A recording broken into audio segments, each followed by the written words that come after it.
Great.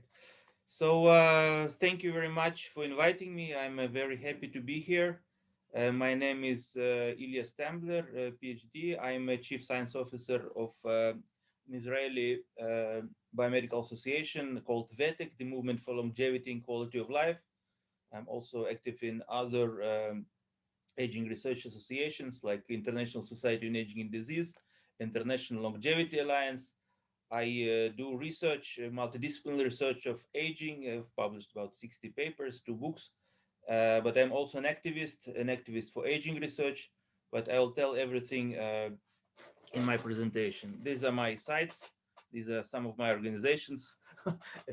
A part of them. That's my one book, Longevity Promotion, Multidisciplinary Perspectives. That's my other book, History of Life Extensionism in the 20th Century. So I will give a brief overview of the some of the multidisciplinary perspectives of longevity promotion as I understand it. So this is obviously a hugely broad field, the field of longevity. So if we try to make any order in it, we can divide it into several categories, into several topics. For example, feasibility, desirability, and action. Feasibility, why do you think that extending health longevity is possible? Desirability, if it is possible, do we want it? What will do for society? And action, if it is possible and if it's desirable, what should we do to achieve it? So that's the presentation plan. Starting with the feasibility, when we talk about extending health longevity, you first of all talk about intervention into aging, the thing that mostly shortens our life and brings most disease. So if we really want to extend health longevity, we have to be able to intervene into aging. As we see, all diseases and age-related mortality increase with age. So this simply means that aging is the main risk factor for all these diseases. And some would say a cause, and some would say it is a disease itself. We will not go into semantics, but it is obvious that aging is hugely important. So if we are serious about prevention of age-related diseases, if we are serious about extending health longevity, we should be able to intervene into aging. And this need is becoming more and more urgent every day, every month. The population is aging. Uh, the United Nations estimates that in about 30 years, the proportion of the aged population, people over 60 years old, will double to about over 2 billion people, which means that also the percentage of age-related disease and death will also increase. Right now, about 40 million people in the world die every year from chronic age-related diseases. In developed nations, in Western nations, but also in developed Asian nations, it's becoming almost 90%. So obviously a huge problem that cannot be tackled too soon. And now the importance of intervention into aging is becoming even more apparent now in the age of COVID. Obviously, this disease affects mostly the elderly population. If in the young, in children, the mortality is virtually zero. In people over 70, it is becoming almost 15-20%. And here as well, the virus is not a standalone entity. If we really want to combat this crisis, we also need to intervene into aging to improve aging health. I personally spent most of the last year trying to popularize this point.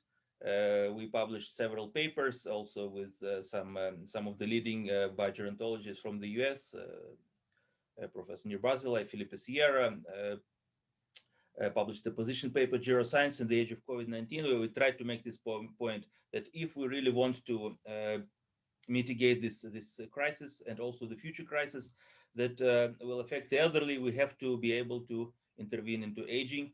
Also, we organized conferences, online conferences on this, tried to popularize this in the press. Unfortunately, it didn't catch. I can tell it already after almost a year and a half.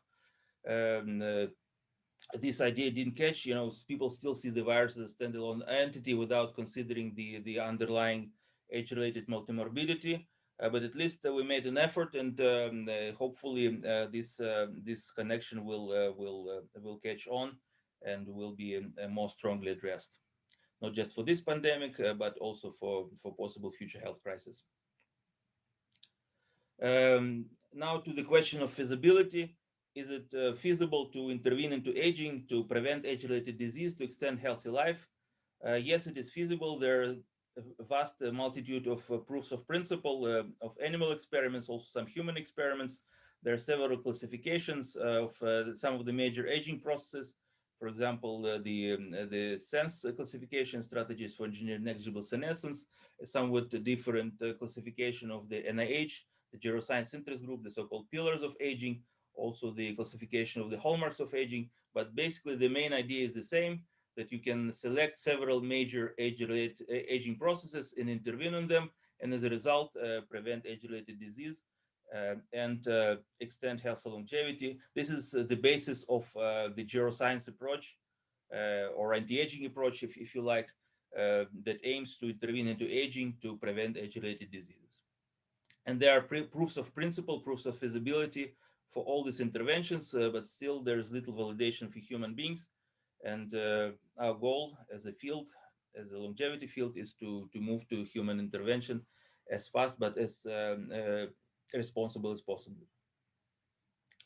What are some of our other sources of optimism? Why do we believe that intervention into aging and healthy life extension is possible?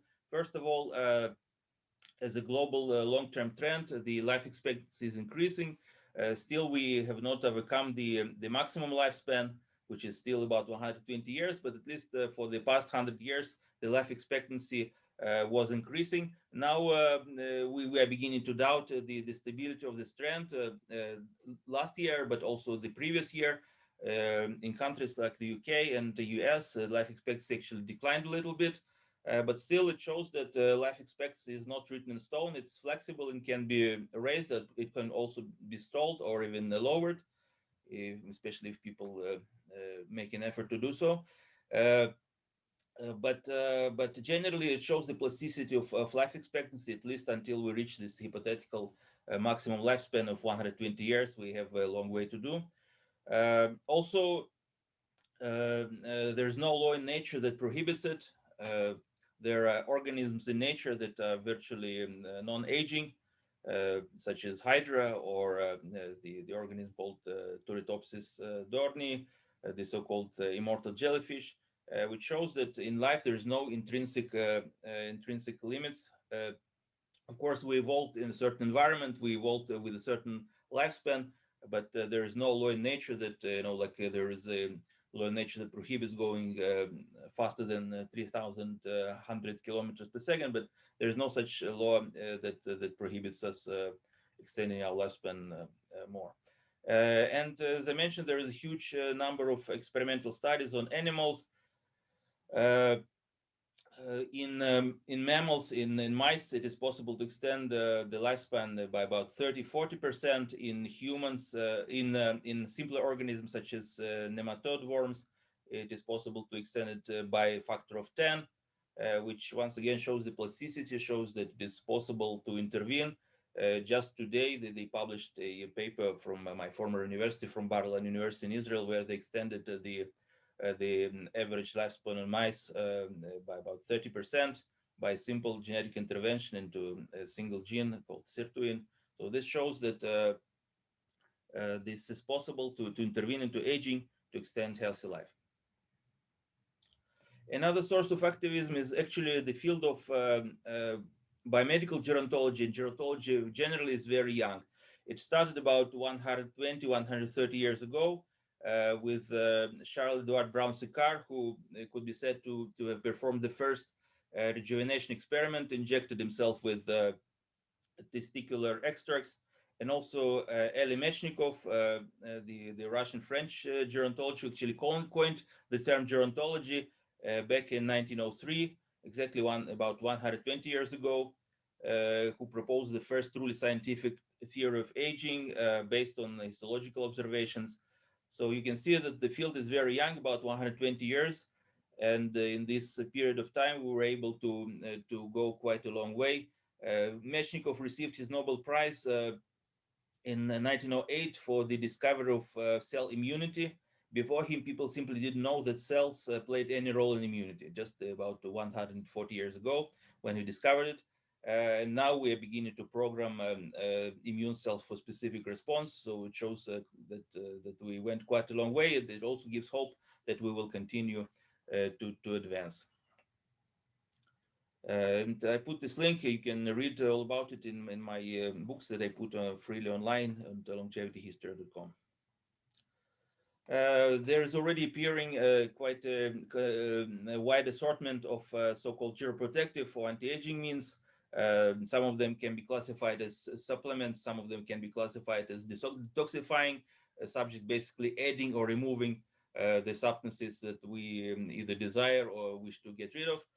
They can also be classified according to a process of aging that this intervention target. For example, I brought some of the examples of intervention based on the NIH Geroscience Interest Group pillars of aging. But basically, the idea remains that it is possible to intervene into aging, prevent age-related disease. But once again, we need validations in humans. Therefore, clinical experimentation in humans, specifically anti-aging, specifically to intervene into aging, is a call of an hour. And obviously, you cannot intervene into something, you cannot treat something that you cannot diagnose. You can wave your hands and say that we intervene into aging, but unless you can measure the aging process and it can measure the intervention into aging process, there is no way we can provide a valid, scientifically valid interventions. So that's why it's very important to develop clinically valid indications of aging, the so-called biomarkers of aging, also functional assessments of aging. This is also a very important part of the field, which goes hand in hand with developing therapies. As I mentioned, I do some research, so I try to contribute our small part. For example, last year we published a paper together with Chinese colleagues about the use of mesenchymal stem cells against COVID, showed some improvements, some positive outcomes in COVID patients. And how is this related to aging? Very simply, aging-related chronic inflammation, so-called inflammaging, is a very basic process of aging, and it also plays a role in mortality in COVID. It both diminishes the reactivity of the organism to infection, but also makes it more predisposed to severe outcome, to cytokine storm.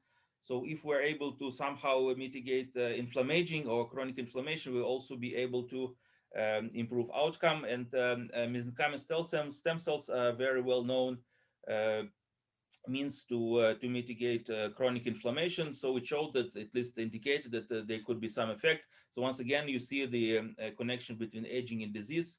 It's not really two entirely separate processes. There's a continuity between them. So if we are able to intervene in aging, we may be able to intervene also in disease.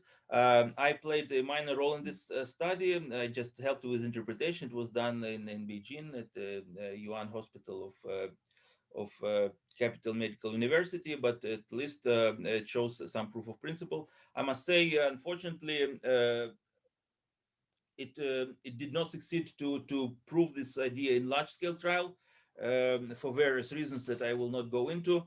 But at least there is this connection, this direction that could be explored. Another paper that we published also emphasizing the importance of immunity, of useful immunity also to combat infectious disease, to prevent immunosenescence, which is a major factor also in COVID. And in terms of diagnosis, as I mentioned, these two branches, diagnosis and therapy, go hand in hand. We also try to make some contribution with my colleague, Dr. David Bloch, published some research developing measurements of aging, of age-related multimorbidity, of biological age based on information theory measures such as normalized mutual information and and entropy. Once again, the goal is not to diagnose any specific disease, but to try to diagnose several diseases at once, multimorbidity, because it's the hallmark of aging ill health, that there are several diseases at once. So it's also a very important point to make. We organized a commitment at the European Innovation Partnership on Active and Healthy Aging, which is headquartered in Brussels. Along these principles, also we now added a special issue of a journal, Frontiers in Genetics, on the clinical evaluation criteria for aging and age-related multimorbidity. So we try to advance this topic as much as we can, but this is just a tip and a drop in the ocean, a brick in the wall. Many people do much more extensive research and much more successful, but at least we try to make some contribution. Hopefully, many such contributions will come together to make a difference. And of course, with all this research, all this biomedical research, we should not forget the ages-old interventions like rest and sleep and exercise and good nutrition and life-affirming attitude, the will to live. All this is known to everybody. Unfortunately, not everybody practices it or makes an effort to practice it, but all these things are known, and these are for now the only verified means to extend health and longevity, to improve aging.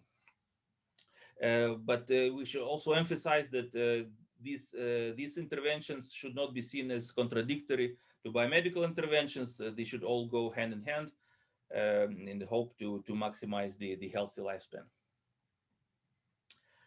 So I hope by now I convinced you in what you probably were already convinced, that it is possible to intervene into aging and extend healthy life in terms of scientific feasibility. And now we come to the second group of questions, and these are more social questions. Do we want it? If it is possible, do we want it? What will make it for society? How will it affect the distribution of resources? And here the question also divided into the more principal questions. Do we even dare to intervene into aging? Perhaps it's against God's degree, perhaps it's against some law of nature. And the next stratum of question is more practical. If we do decide to go there, if we do decide to intervene, what would be the actual ethical implications? What people will be experimented with? What people will be given therapies? What resources should be dedicated? Can the society afford it? Who will benefit? So these are the more practical stratum of questions that need to be considered. Uh, Starting from the basic principles, do we even dare to extend healthy life? Some people against life extension, which to me seems quite strange. You know, why would anybody be against extension of a healthy life? But no, actually, many volumes have been written arguing that life extension in any form is a bad thing. We shouldn't dare. Sometimes it is explained that these arguments are based on rationalization. If people do not believe that life extension is possible, they also tend to seek various justification why it is also undesirable. You know, the well-known sour grape syndrome. When the fox couldn't reach the grapes, he also claimed that they are sour. And some believe that this is also what happens in the arguments against healthy life extension. But at least people who realize that it is feasible, it is scientifically feasible, we do also think that it is desirable. We all want to live longer. We all want to be healthier in old age. And this was said by many great thinkers, much more eloquently than me, such as one of the founders of the ethical theory, Herbert Spencer, who basically said that if we value life, we should strive to prolong it. If we don't really think that life is such a big deal, that we should probably not. As he said, okay, you can read the quote. And also in our Jewish tradition, I'm from Israel. In Jewish tradition, there's a very strong rationale for healthy life extension.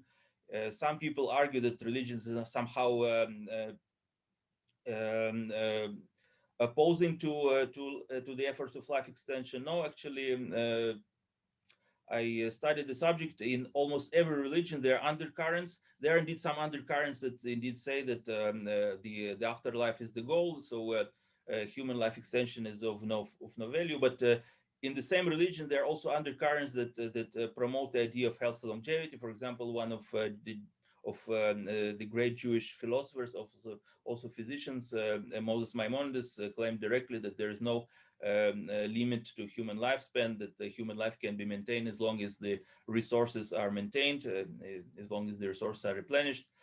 And also you can find similar examples in Christianity, in Islam, in Indian religious traditions.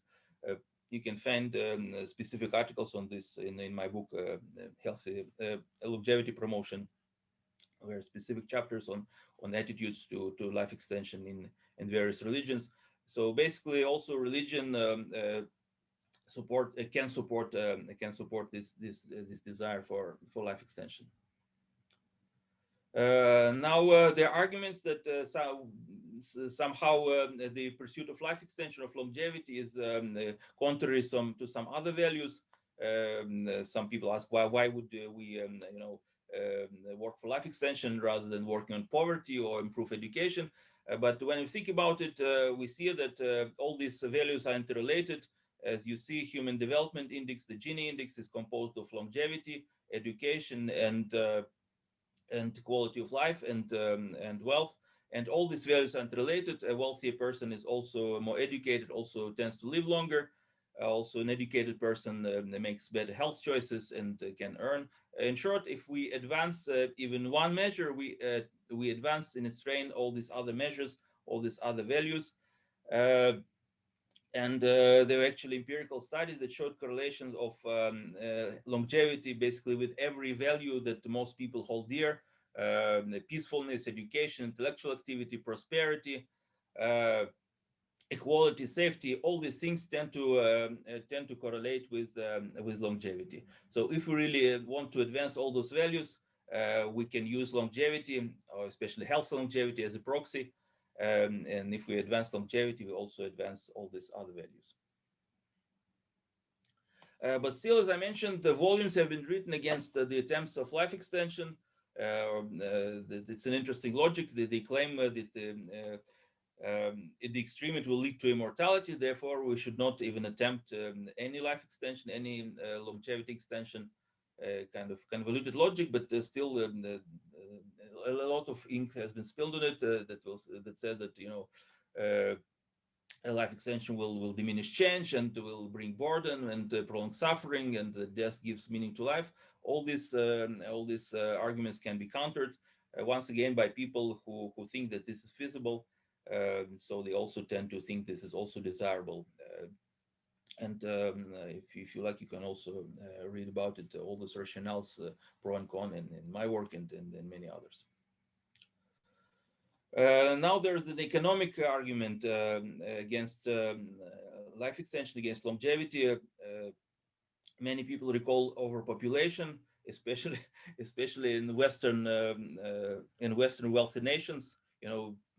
That don't seem to exhibit any sign of overpopulation. On the contrary, some are even under threat of underpopulation or depopulation. But still, very often they recall the old Malthus claim that the population always exceeds the productivity, the agricultural productivity. It never happened, not in the history of the world. Always the agricultural productivity exceeds the population growth. Also, back in the 1960s, it was calculated that by agricultural capability of that time, it was possible to feed 45 billion people. So it's not the technology that we should fear to create uh, overpopulation. On the contrary, countries that are technologically developed, especially Europe, Japan, other developed nations, we see that there's no sign of overpopulation. There is improvement in quality of life. It happens automatically. The quality of life increases, the mortality declines everywhere. It's just mechanism of population development. So we should definitely not fear overpopulation from life extension, or should not fear overpopulation at all. On the contrary, if we really want to improve quality of life, to improve standard of living, that we should also improve longevity. Now, it is often raised the issue of inequality, that some parts of the population will benefit more than others.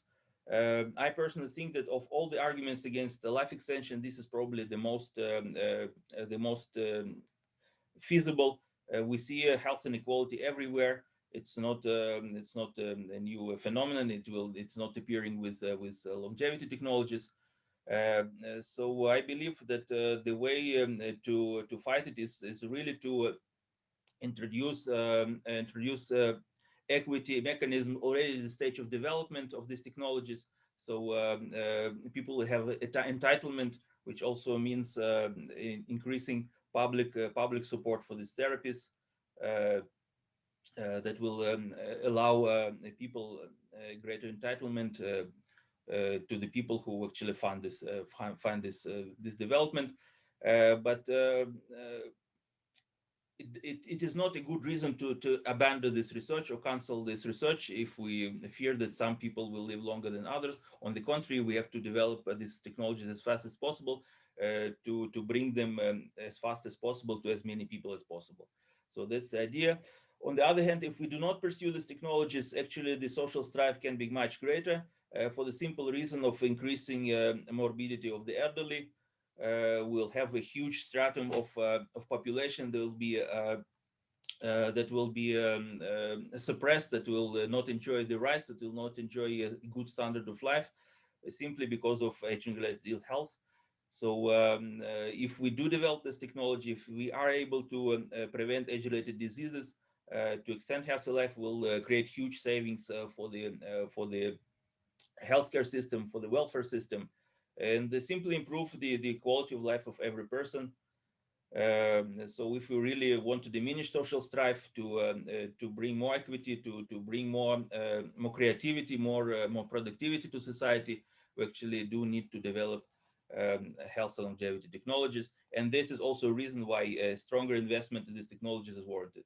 Right now, it is simply ridiculous in some places. The percent that is given to preventive health is simply ridiculous, both for research and practice. I'll not go into numbers, but trust me, of the $3 trillion that America spends on so-called health, actually on disease, mostly age-related disease, about 2 or 3% goes to prevention. So that's the situation that should be changed. And who should care? Who should care about intervention into aging, about health and longevity? Everybody, obviously. The general public, who should demand that more such interventions are created and made available to the people. The pharmaceutical medical technology industry, right now, they don't have too many incentives to go into prevention. They would prefer to create blockbuster drug, but actually also preventive health, preventive aging health can be a profitable model. Also health insurance, life insurance, obviously, if people are healthy, the life insurance and health insurance should be interested. Regulators and policymakers should promote it simply for the public health. And the scientists and students should realize that aging is a very interesting problem, also a problem that summarizes the entire life process at the long term, in a holistic way. You cannot deal with aging research and not be a holist and try to break down the aging process into some minor bits and pieces. You have to be a holist. You have to look for the short term, for the long term. So it's a very exciting problem that should be more massively investigated. So basically, it concerns everybody. It should be advanced by everybody. So by now, I hope that I also showed you that it is also desirable. If it is possible, it is also desirable for us as individuals who want to be healthy in old age, who want to extend our healthy life, and also for the society to to prevent age-related disability, to save on healthcare, on welfare. This is also very important. So if there is something that is possible and something that is desirable, logically we should do something to get it. Something that is possible and something that is desirable, we should do something to get it. So now the question is becomes normative. What do we actually do to achieve health and longevity for ourselves, for our loved ones, for the society? And I believe that a large part of it comes to advocacy, to education, to activism. Like with every social issue that we believe needs support, like the Green Project, the Green Movement, or fighting for the rights of certain categories of people. If we believe that something needs to be advanced, we create a social movement, we band together, we create organization, we do advocacy and of the decision makers. And I believe this is also what needs to be done to advance health and longevity research. I have been involved in this kind of activism quite strongly for about the past 20 years in various organizations. So I'm not by no means a pure academic. I don't know what's the policy here, but I'm not a pure academic. I'm also an activist. Uh, I believe that we can do health longevity activism at various levels, starting from the international level to the individual level. At the international level, we can study the various framework documents from World Health Organization, from the United Nations, popularize them. In many of those documents. There are backgrounds that support aging research, support longevity extension. So we need to study them, bring them to the attention of decision makers, so they will not just remain on paper. And if possible, we can even influence some of these documents to become even more supportive of health longevity. And I will give some examples when our advocacy was actually effective in doing so a little bit. Also, on the national level, the main funding mechanisms are within particular nations. So if we really want to improve support for health and longevity, we need to somehow influence decision makers at the national level. For example, this is a position paper we wrote in our association called the International Society on Aging and Disease. Uh, uh, Back in 2015. It was translated into 12 languages, quoted 120 times in scientific literature, submitted to several governments. So it's an example of advocacy at the national level. Basically, we propose some policies such increasing funding, increasing incentives, increasing institutional support for aging research. Um, so basically, this is the kind of advocacy, the kind of policy promotion that we need more. That's just one example. And of course, the main advocacy unit is an individual NGO, a particular NGO. For example, I'm a member of about 10 or 15 such NGOs.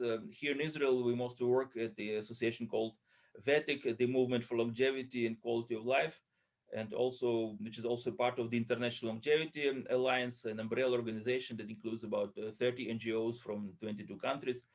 So in our Israeli association, we try to promote education awareness about longevity research, communication and support, analysis and data processing. We organize some national conferences in Weizmann Institute and in other places.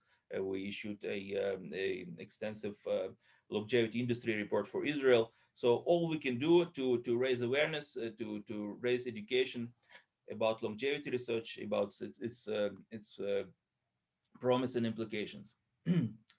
But also you can advance at an individual level. You don't have to wait for the government to adopt this agenda.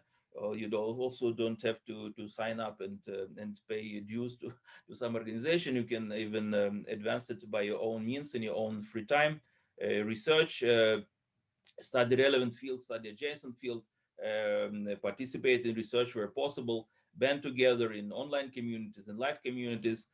Uh, Also become more involved in sort of public advocacy. Here at the picture you see in the demonstration we did in Brussels. Actually, Back in 2012, some of the longevity researchers and activists got together and demonstrated to improve support for longevity research. The conference was organized by an organization called HELES. Maybe you heard, Healthy Life Extension Society, headquartered in Brussels, but they get together all the activists from around the world. So that's just one example of caring, of the wanting to bring it to the public, and also just practice healthy life prolonging lifestyle to improve your chances of healthy longevity, to improve your chances to actually live to the time when longevity technologies arrive. Once again, the same good old nutrition, exercise, sleep, and will to life. So great, I'm coming to the final part of my presentation. We see that life extension, healthy life extension is possible, that is desirable, that there are ways we can advance it as researchers, but also as a civic society. One little question: does it actually work? Do our efforts actually pay? Is anybody living longer and healthier because of our advocacy efforts? Well, it's too early to say. The longevity advocacy movement is very young. I would say it's just about 15 years on the more or less on the public radar. Before that, people wrote some texts and talked with friends, but it wasn't really formed into a sizable social movement like we have now with dozens of organizations with thousands of supporters. So maybe too early to demand results, but still I think there are already some results, so it's still at least some visible advances. I had the honor to be involved in some of these initiatives. For example, the position paper that I mentioned. Also, every year, starting from 2013, we organize the so-called Longevity Day or Longevity Month campaign in October, also to raise awareness about longevity research. October is because October 1 is the International Day of Older Persons, so we kind of pigtailed on that and emphasized the issue of health longevity, and special longevity research and development. So in good times, there were dozens of events organized actually uh, hundreds of events organized in dozens of countries. Obviously, last year it wasn't possible to have live meetings, but still we had some conference, some presentation. So that's the kind of advocacy campaign that can be done.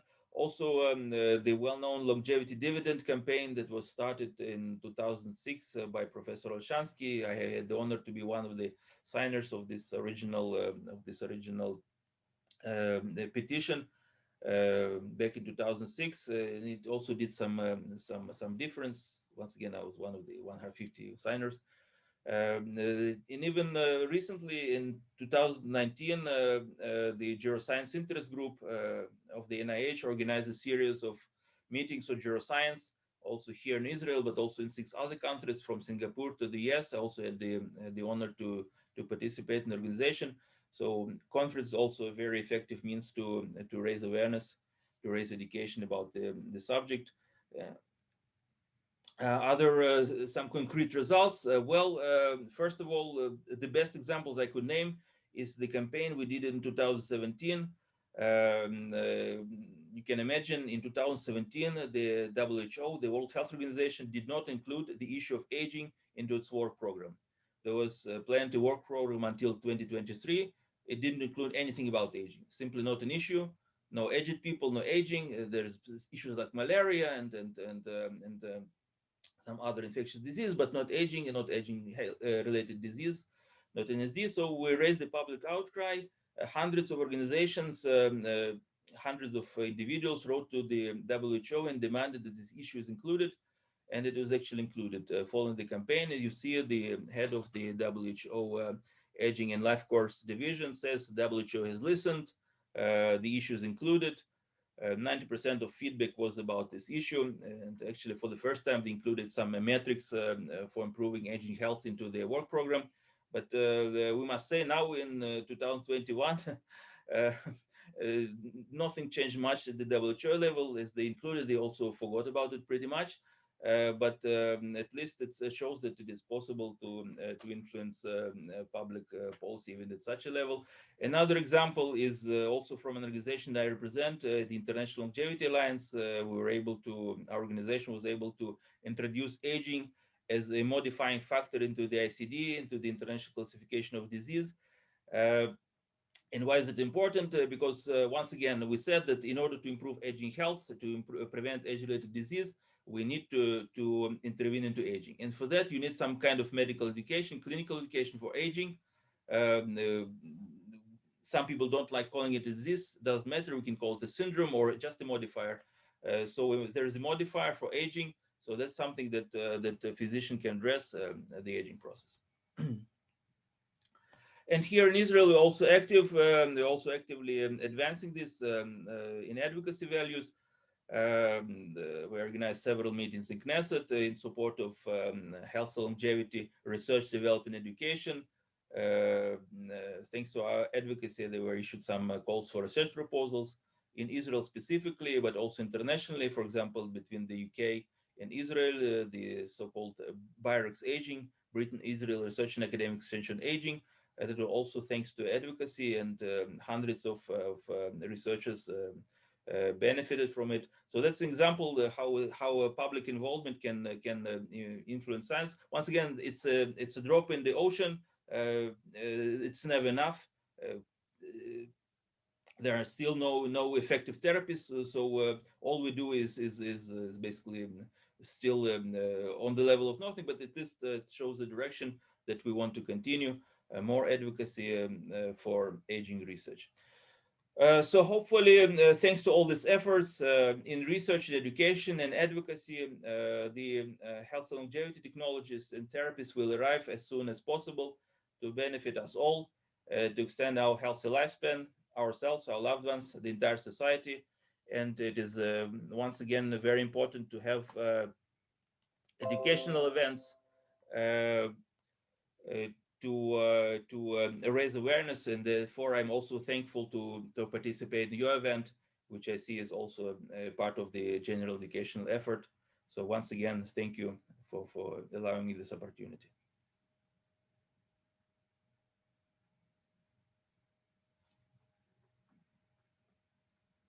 That's it. Great, thank you so much. Very interesting indeed. I just want to have a look at people that are online. Okay. So now just end of presentation. If you guys have any question, it's now the time to discuss the questions or ideas that you have. Otherwise, I start with this question of, I just make this note about when you're describing about biomarkers of aging. I was thinking that when we think of aging, if we think of it as something that just happens in the body, I think we just look at the biomarkers. But I think there are also cultural markers, there are anthropological markers, there are also global markers. That, for example, I think if I want to give an example that is quite, I think, recent is with the COVID. I think what we're witnessing is this systemic shock to the global community. Of a lot of people have lost their jobs. So I think following that is there are also markers that are quite uncertain. So they're coming from places that we cannot probably expect and kind of plan for. So it's I think in order for us to really, this is like listening to what you mentioned about desirability and kind of this feasibility, is that, is it really feasible? Because with COVID, and I think events like that, we're going to witness in future that we're going to become more interconnected. I think this feasibility argument, I think is something that is not, I didn't feel a big yes with it. Like, as you mentioned, that yes, it is feasible. I don't think that this is, I don't feel that this is yet feasible, provided the economic structure of our global community. I was wondering if you can elaborate a little bit on that, and then I think the rest of people, if they have questions, more than welcome to. Yeah, please. Definitely. Thank you for this question. Great question. That's the whole issue, the issue of interdisciplinarity. So if we look at the biomedical side, yes, it is feasible. There is, as I mentioned, there's no law in nature that prohibits it. There are tons of animal experiments that people intervene into aging and improve healthy lifespan, cancel diseases, the most deadly chronic diseases like heart disease and Alzheimer's. But that's in mice. Some of it is proven as feasible in people. Not too much of it. We need much more experimentation, much more research. So at least in terms of basic science, there is no law of nature that prohibits it. Now we come to the issue of the actual world we live in, and we see this is not happening. We see that there comes a little virus, and suddenly the whole health system is blocked. The economic system is about to collapse. So we are not doing too good. So if we used to boast about the life expectancy increase during 100 years, and now we see it can decline very rapidly, and there's not much we can do about it. Yes, definitely, it is feasible in terms of science. About society, we need to think how to make it more feasible, and that's the whole point of our advocacy. If anybody would listen to us, to longevity advocacy, we have said all this for 20 years. You know, I've been in this for 20 years, and people have been saying this for 50 years. You can read my book on history. They've all been saying for even for hundreds of years since Meshikov. People, please develop interventions for healthy aging, and then we can live healthy and long. But no, nobody paid any attention, and now comes the COVID that affects the elderly, and suddenly all the multimorbidity become death. Suddenly, you know, people who could live for many more years succumb to this disease. So we have to understand that it is feasible scientifically, but in terms of society, we have to advance it more. We have to make it a public priority. We have to develop the social infrastructure, the ecosystem that will allow this intervention to be developed and distributed as widely as possible. Because once again, if you look at even at the interventions we now consider, like metformin. There is a big story about metformin, an intervention that they now try to use to prevent age-related multimorbidity. Has been known for about 70 years. In about 50 years, it's known that it prevents multiple age-related disease, but there's still no clinical study to do it, even now. Yes, we have to make the society more friendly, more open to these kind of interventions. And once again, I'm not arguing for medicalization, as you call it, God forbid, or ageism. I'm just arguing on the one hand for better support of science, and on the other hand to make the society actually less ageist, to think more about aging health. So if we can bring these components together, I hope there'll be better development. So yes, it is feasible, but it's not a God-given. It's not something that's you know, that's that has been prophesied, and it's going to happen no matter what we do. Does it answer? Thank you. Yes, yes. I think I just leave it to kind of more elaboration and discussion of other people. I think now we have Wim. I mean, if you want to have questions and ask questions, feel free to just unmute yourself and ask your question. You don't need to really raise your hands. Kind of spontaneous discussion. Okay. Yeah. Thank you very much for your. Thank you. Thank you very much for your fascinating presentation. And but one question that haunts me the whole time with the longevity agenda is how would it be desirable from a planetary health perspective?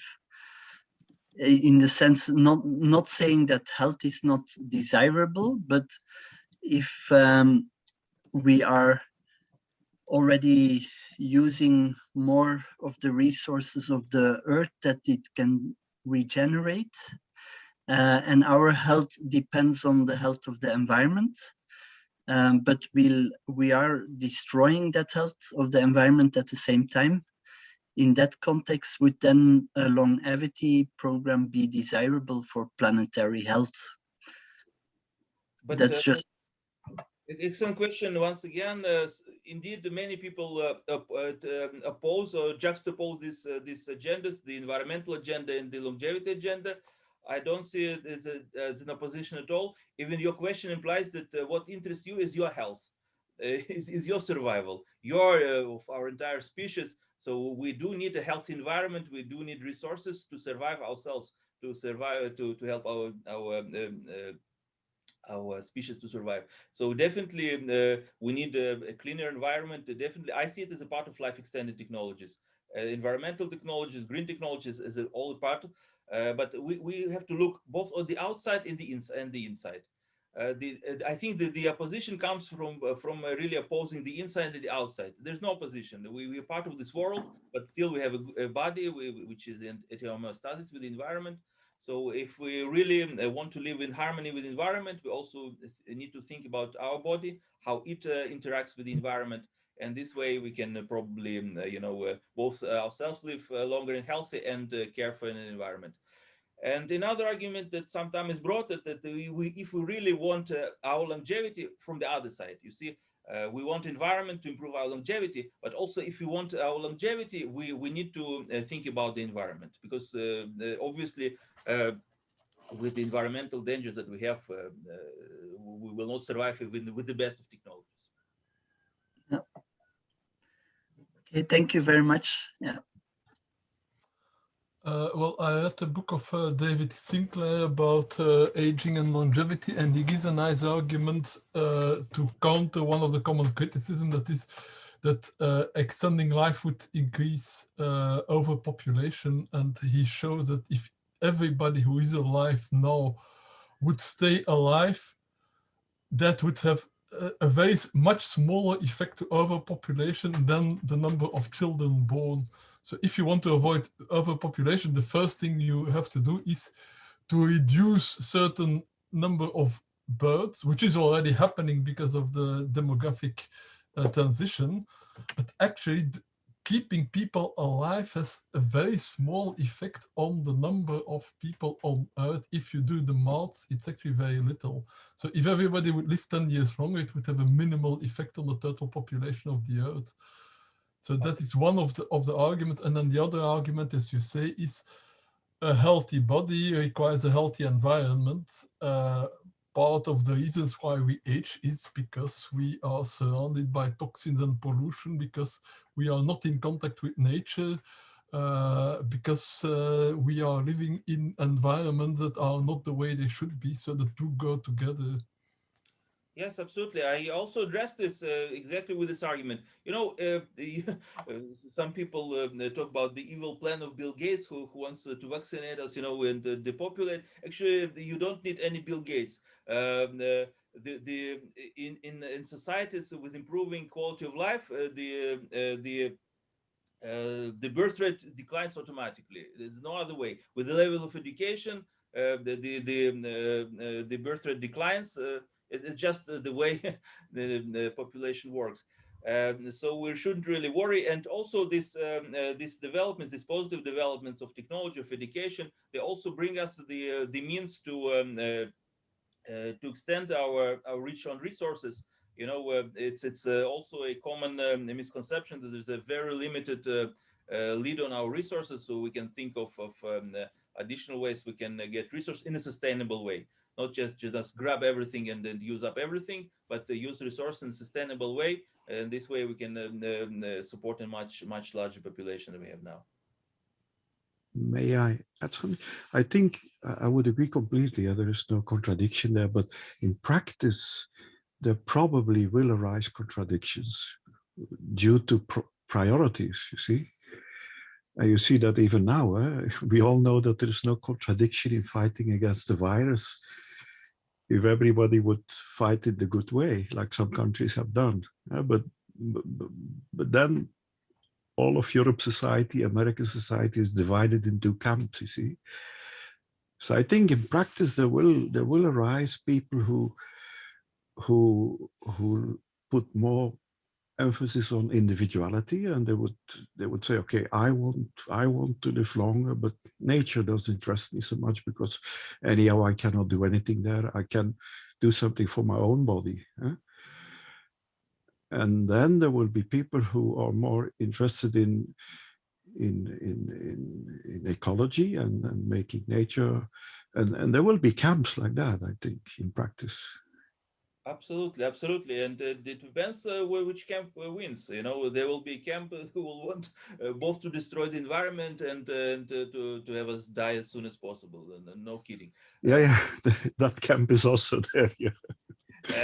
So we have to raise these questions. We have to. These are probably some of the most serious questions of our time, and we need to discuss them as widely as possible, also at the decision-making level.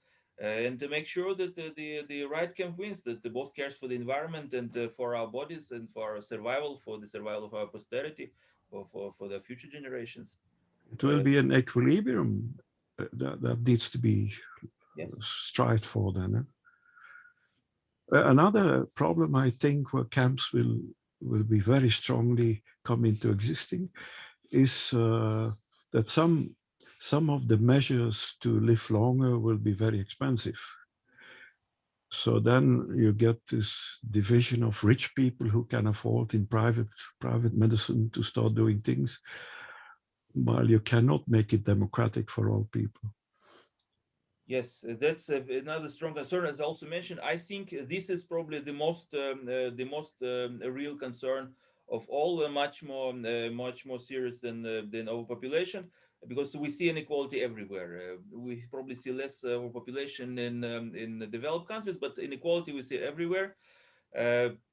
And that's something to recognize and something to strive. I don't believe this is a reason to block these technologies. On the contrary, this is a reason to invest more in these technologies, but build in the entitlement mechanism from the start, from the research and development stage, which basically means more public investment into these technologies will give more entitlement to the people. If we leave it all to private sector, they will control the prices. They will sell it to whoever pays the highest price. If we make it as a public investment, then the people who funded it from their taxes will be able to have a better say on their use. So I believe this is the way to go, but by no means not to block this technology, but to develop it. There is another argument that in time all these technologies will be cheaper. Let the rich people have the day for some time, and then it will become cheaper automatically. I don't subscribe to this view.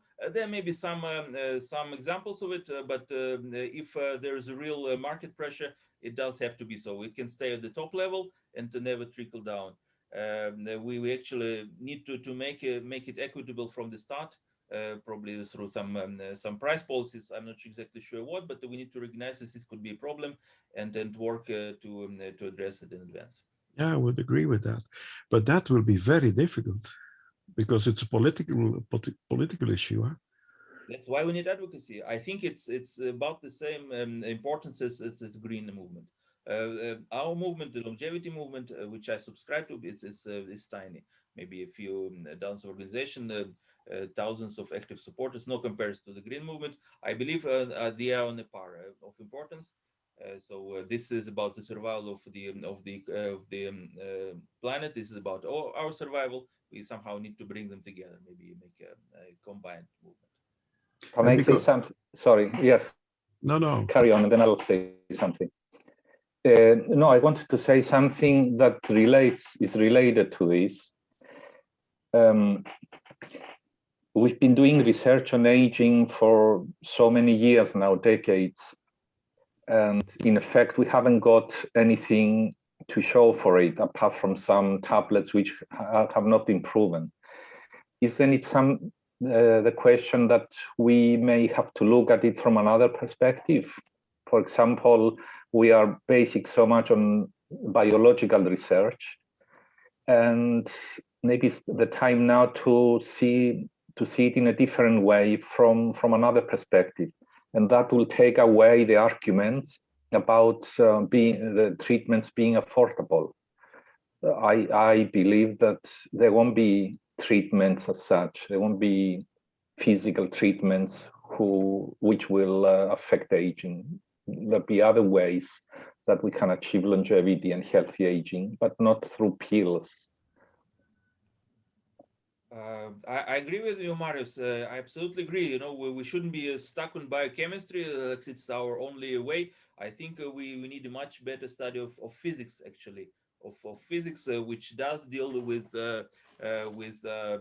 large systems, also systems in the environment. I think we need much more physics, much more engineering brought into the aging field. Right now, it's kind of stuck on some forms of biochemistry for many years. Definitely, but we need to start somewhere. Nobody still knows what will bring the solution. We need to expand our horizons. We need to encourage people to think about it. But we have to pose this goal of healthy life extension. Sometimes it's not even there to be posed. Sometimes it's just blocked at the level of we shouldn't intervene into nature, things like that. If we really pose this question as a feasible goal, then they can think of solutions, maybe unorthodox solutions, a connection with the environment. I believe in the notion of balance, homeostasis, but in the broader terms, also homeostasis between an individual and environment. We don't know how to measure this homeostasis. We don't know what the balance is. We don't know how to measure the homeostasis even in our own body. Just recently, they published a paper with some hints at some possibility of measuring homeostasis through resilience. It's just it's too little, too late. But yes, I think that we shouldn't discard any direction. Definitely not the direction of environmental influence. Definitely not the evolutionary direction. We need to consider more options. But for that, we need to discuss this issue more to set it as a goal. Mm. I am a bit skeptical with the research done on animals that shows that we can extend lifespan on animals, and then applying that on humans. Humans, I believe, are completely different, live in a different environment, have different characteristics, different needs, and mostly different cognitive abilities.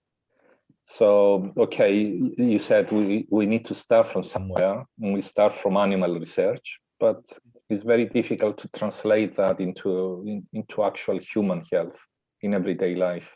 Absolutely, we are not there by no imaginable measure, But I'm both pessimistic and optimistic. Yes, we are not there, but still we need to remember that the whole field is just 120 years old, just about the age of our oldest person.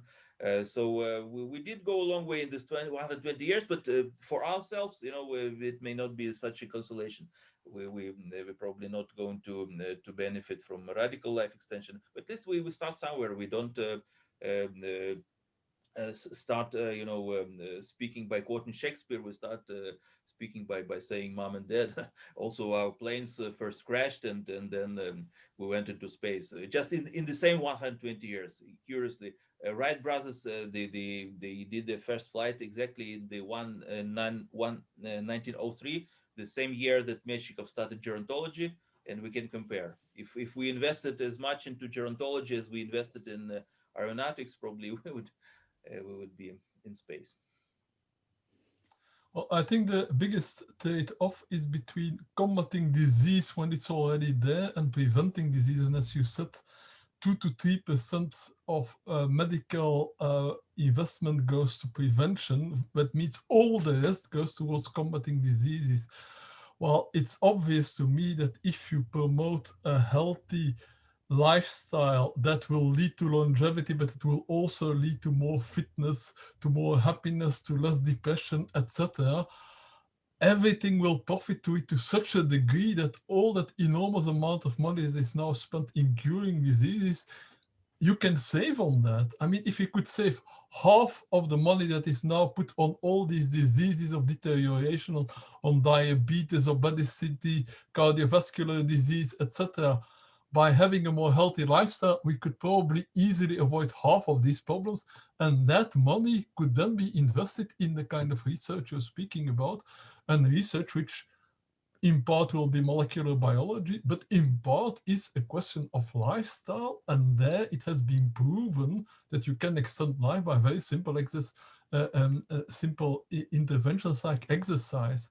I just read a very good book of Daniel Lieberman, who is an anthropologist and an exercise specialist, where he reviews all the research, and there's a huge amount of research about the effects of exercise on health and longevity. And these effects are spectacular. You can easily live 10 years longer, and especially live in much better health by exercising regularly. If we would just invest into making people exercise more and eat less junk food, immediately everybody would live much longer and would live much healthier. And that would save an enormous amount of costs on medical interventions in later life. And that cost that is saved can then be invested in more sophisticated biological and molecular biological research. Definitely. That's also why I presented it not as a contradiction, but as a synergy. We need both healthy lifestyle and biological research, which will benefit from each other. In turn, will benefit the society. Indeed, many resources will be freed for other needs. This is all part of the longevity dividend argument, but people not buying it. No, I've been for 20 years in this advocacy. People not buying it. The decision maker, it looks like they agree with you. You know, people at the high level. Yes, very important. Prevention, very important, but then nothing is done. So that's something wrong about people. We need to educate. We just cannot say, okay, nothing we can do. Just need to educate more and more meetings like this, more content. That's the thing. I would like to ask a question, kind of change the direction of the discussion toward this desirability of the argument of longevity. You described about the value of life, and also you gave a little bit of I think reference to Judaism and also the afterlife, and also the promotion of healthy living in religious content. I think on context, I was thinking that it is possible that we might need to rethink the epistemology of life. So why are we here? So that question, I think, is a question that would give people, I think, some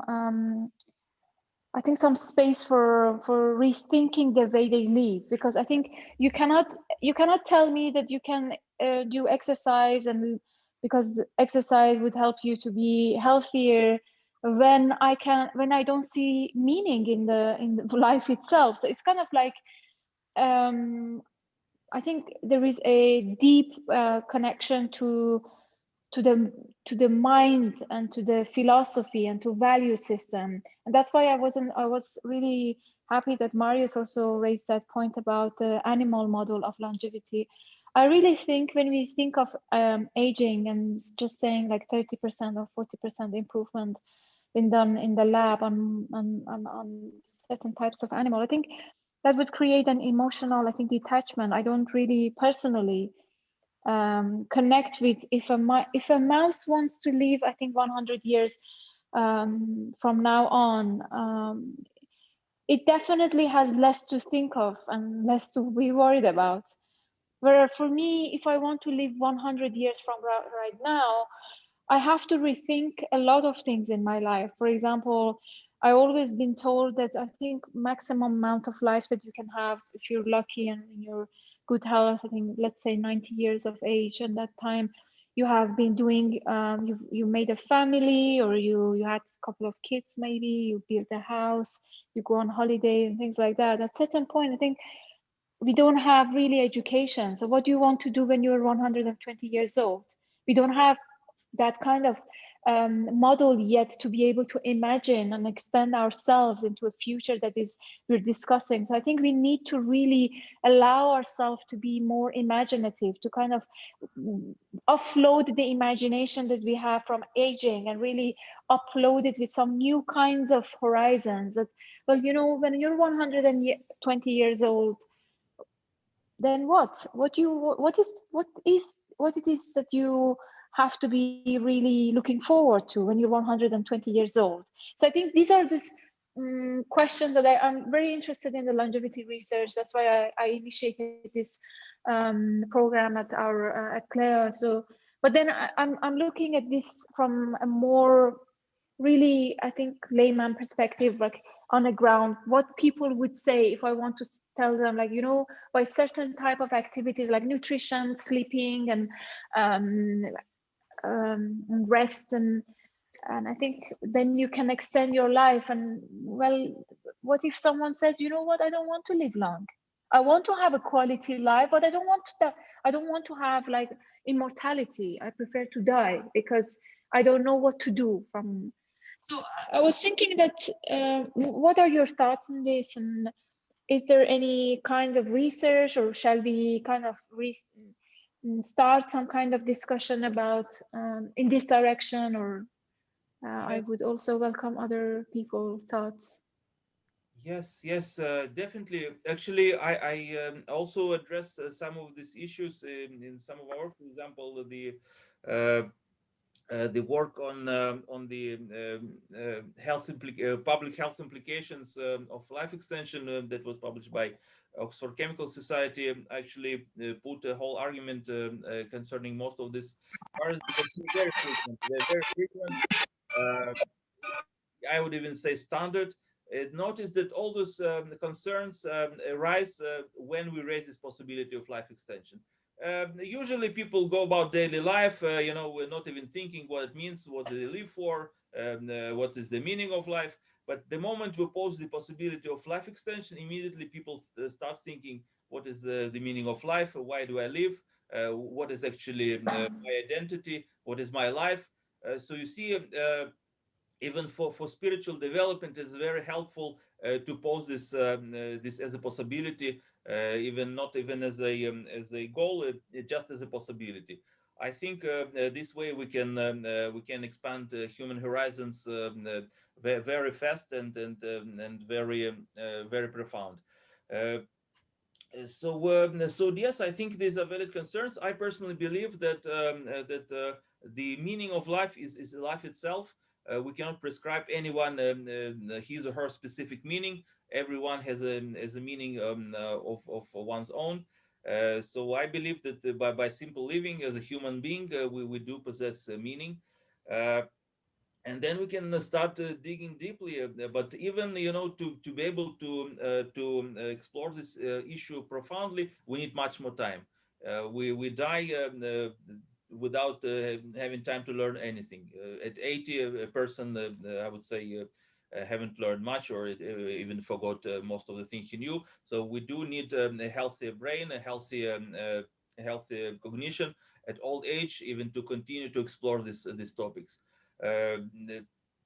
So that's also a reason why we need life extension to understand this issue completely. And if somebody decides that that's not for him, that he doesn't want to continue, she should be given a choice, but they should not impose this choice on the other side who do want to continue, and the other way around. And the other way around, by no means. If we do have these technologies, we should not impose them on anyone. We should provide a choice, but also the other side, they should not impose their fears on the people who do want to live longer and healthier, not to block research. Once again, this should be balanced. There should be plurality of opinions. But once again, the first step, I think, is really to have this kind of discussion, to bring it to the table, to see this as possible, and if it is possible, what will be the implication. So that's the first step. Unfortunately, even this step is not made. Unfortunately, people still live day to day, not even thinking that they're going to die. You know, the definition of a philosopher is the person who thinks about his or her death.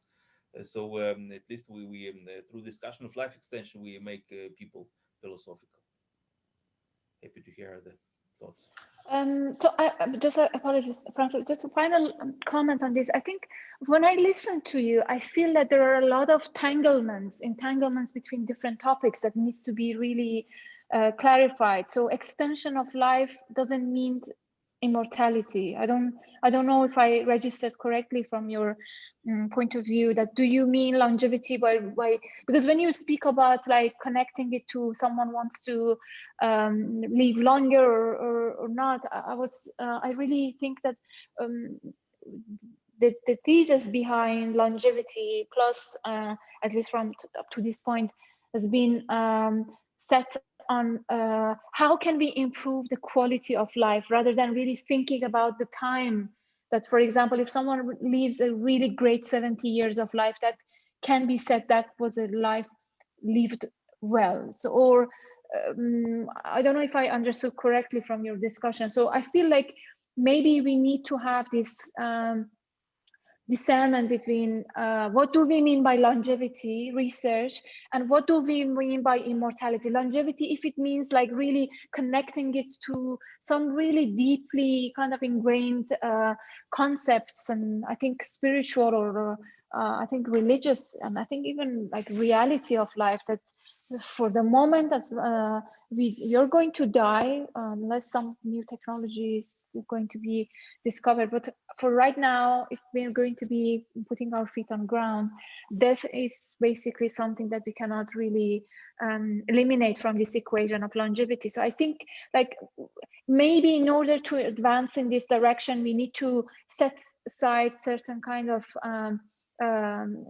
discernment that we do not mean longevity.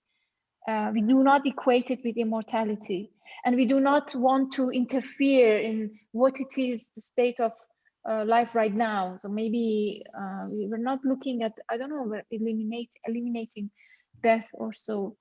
This came to my mind.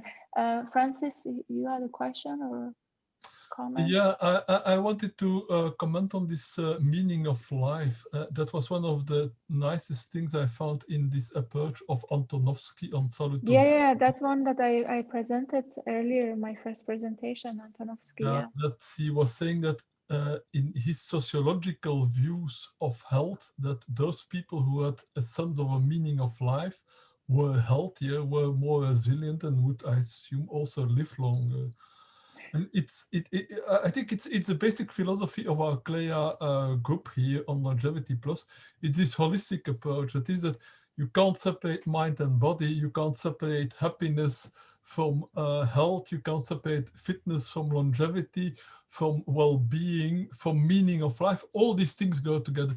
People who feel like their life is meaning, they have a zest for life, they will be more active, they will be more happy, they will tend to do more movement, they will be more fit, they will be more healthy. All these things are mutually reinforcing.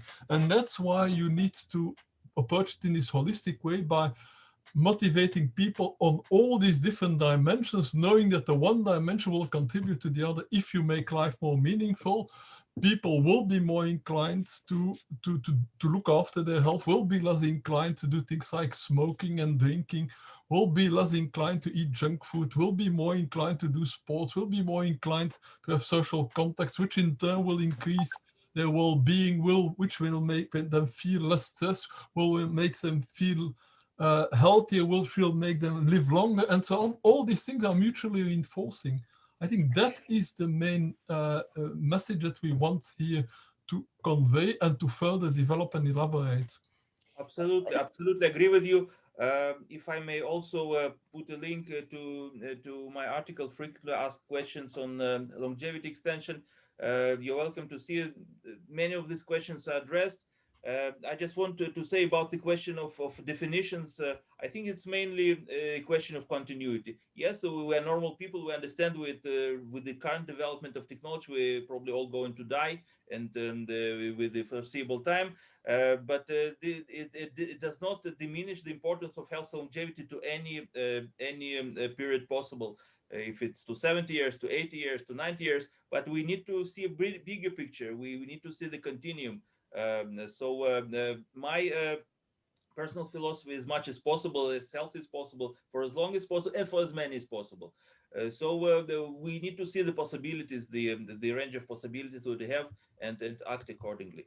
I don't see any definition, so there is no radical versus moderates here. It's just a continuum, a very pragmatic approach to improve the health of the society and the individual health.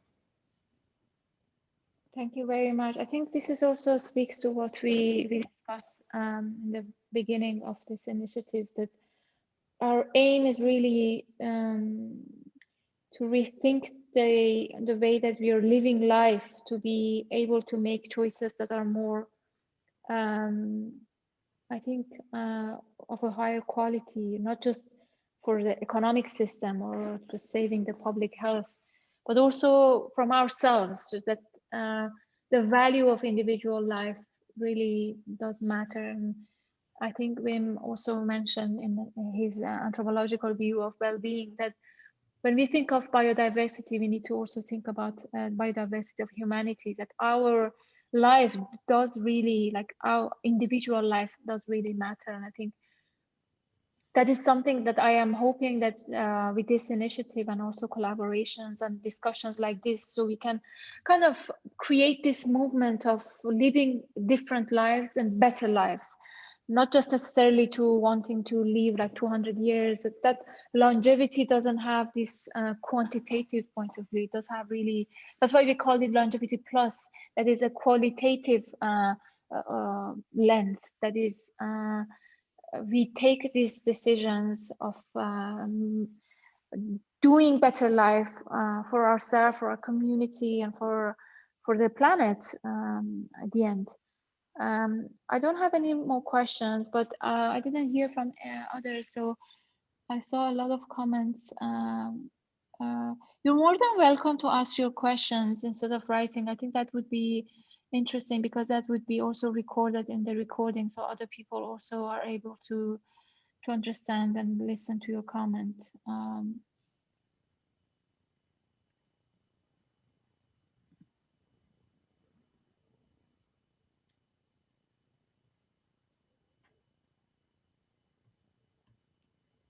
Yeah, I think. I just wanted to confirm that what Francis and she by saying is indeed resonates a lot with me also, and it was in your first talk. Yeah? It occurred to me that one could take Steve Hawking as an example. I think he was very, very meaningful life, and he survived his illness much longer than statistically usually is the case. I just exactly. I actually was thinking about him, that and also the movie about him.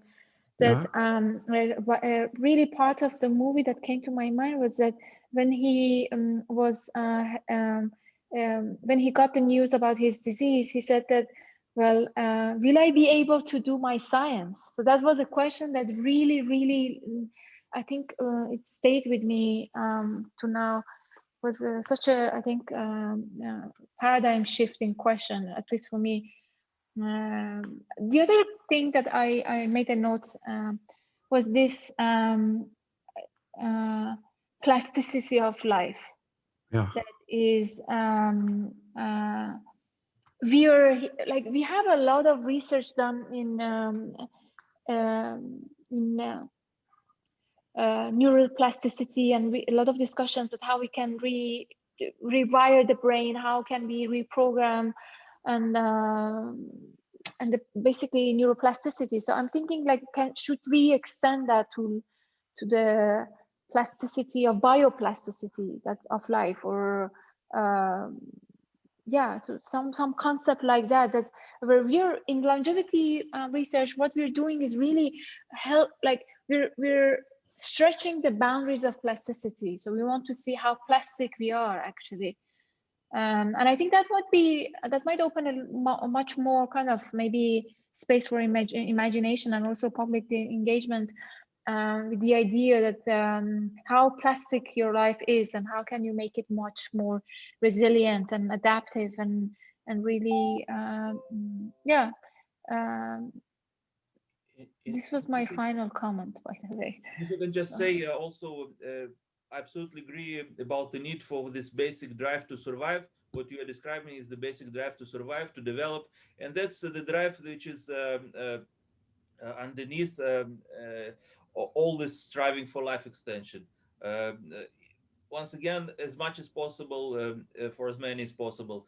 Right now, with the current technological development, also Hawking had relied on technology, and also this technology is not developed without the basic drive Mice, they do not wish to extend their life. It is we who force it on them, but we force it on ourselves. It is our basic instinct of survival, and I personally do not believe it has any limits.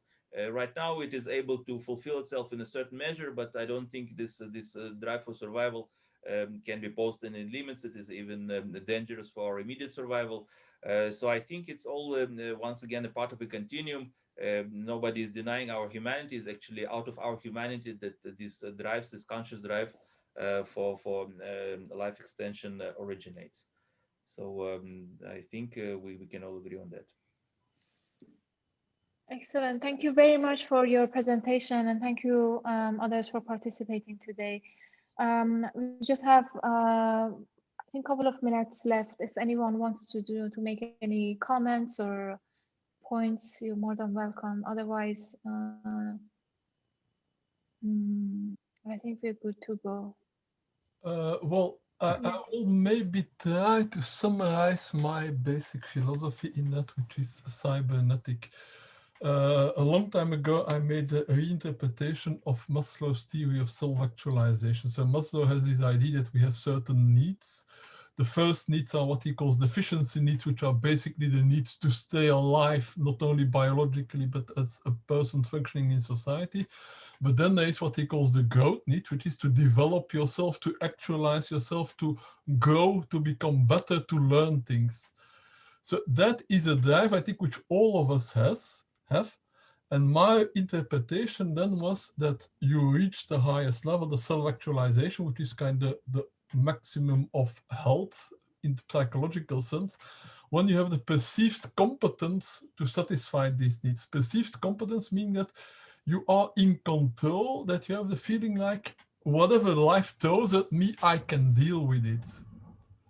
And that's again also what the sense of coherence of Antonovsky also says. The sense of coherence of Antonovsky says, you feel that you can understand the world, that the world is meaningful, and that you can deal with the problems. So in the end, it is creating the situation where people first feel that they are capable to deal with whatever challenges the world puts at them. And second, that dealing with those challenges is intrinsically meaningful, is interesting, is stimulating. If you get that kind of a situation, then people will live long, healthy, and plastic lives, as Shimon called it. The plasticity is in the fact that you want to learn, you want to progress, and for that you need to deal with whatever new challenges you find.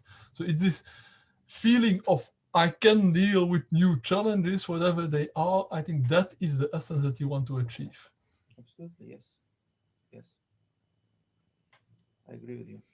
I think maybe just one remark, because I think what Francis is saying, something I just wanted to make a remark on, like something like spiritual growth in life, which is also a concept which is age old. And I'm not a religious person myself, but I'm wondering if there's not already a large part of historical writings on that spiritual growth within religious studies or within theological studies, and if that maybe if we are not neglecting that part of this could amount to a less practical way of going.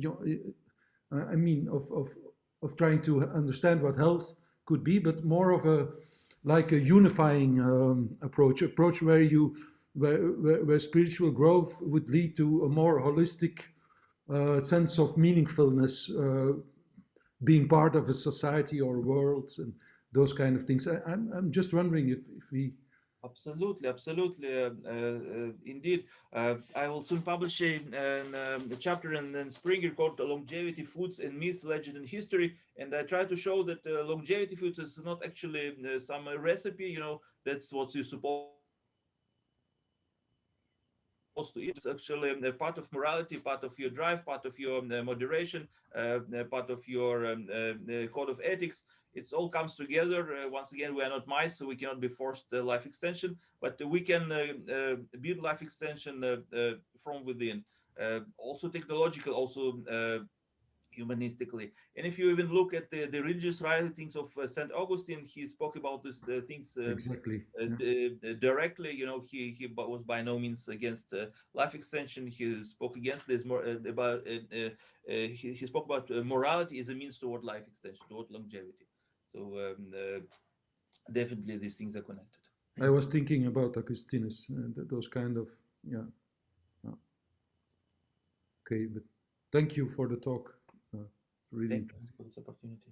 And that's what Aristotle called eudaimonia, living the good, constructive, productive life. And as to the spiritual aspects, I'm sure that Shima can speak about her experiences with the Sufi spirituality. Sorry, Francis, I didn't get your last question. What that in terms of spirituality, that you can also testify about the Sufism and the spiritual development in that tradition. Yeah, I think like I don't know if I can testify to that, but I think what I feel is that I really resonate with what just shared about longevity is also kind of could be some kind of spirituality, because essentially what you're doing is you're really becoming more aware of how are you living your life and what are the choices that you're making. And I think, for example, if you want to even like at the very personal level, if you want to change what you eat and you want to really be more mindful and aware of the resources that you buy, I think that would eventually connect you to the life on earth. And I think that will also connect you to other interconnectedness of life. And I think generally speaking, I think I do not see any distinction and separation between spirituality of life and reality of life. For me, life is anyway spiritual, because it is spiritual in a way that you can make it spiritual or not, because it is there. And once you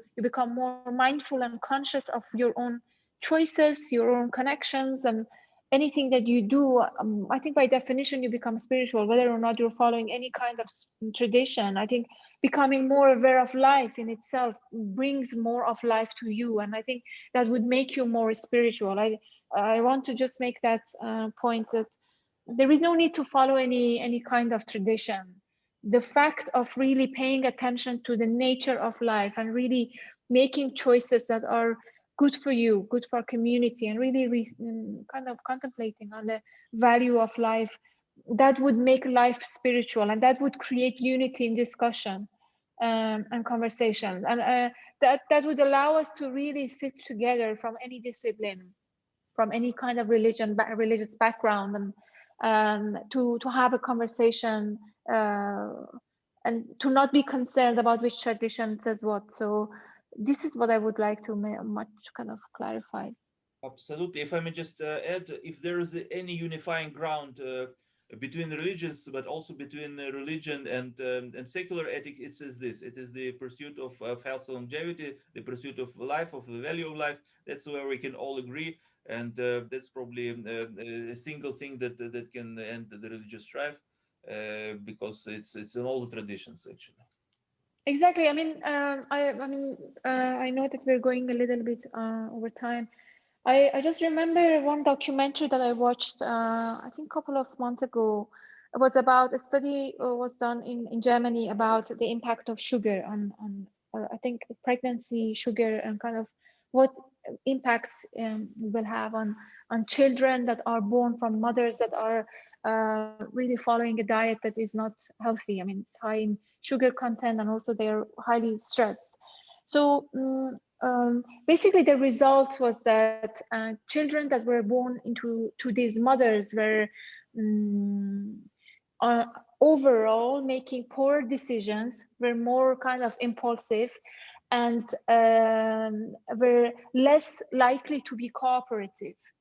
So, I mean, just that result, I think, is a very spiritual result, because what is spirituality? It's that being able to live together. And when if we can do that, if we create science that would allow us to live together, to share, to have healthy conversation, globally. I think that is, I think maybe modern spirituality. Yeah. If I may give another example, St. Augustine gave a prescription for longevity is to honor one's parents. How is it connected? It is connected very well. If you honor your parents, you honor old age, you provide for your society, for the weak ones. So it is all ties together. So it is both physical longevity and spiritual. And it is among the basis of traditional religions. So I think ending it on a, I think maybe spiritual note. I think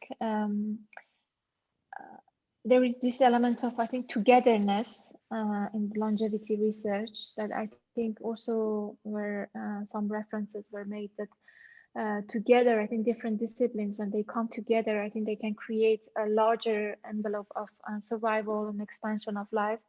So I think maybe we can add to the longevity discussion that the dialogue that we have, the sitting together and also sharing ideas in itself is a longevity promoting exercise, because we bounce on each other's ideas and we create stimulation, like cognitive stimulation, which is, I think, in part really important for brain well-being.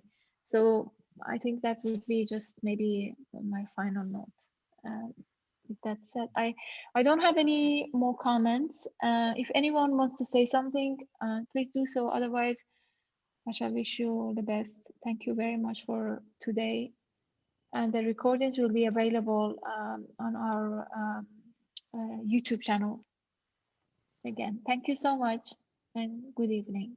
Thank you. Thank you. It was a pleasure, indeed, a stimulating discussion. I hope we have much more of this. Thank you. Thank you very much for your participation. Thank you, Ilia, and everybody. Goodbye. Thank you, Marius. Thank you, everyone, and goodbye. Thank you.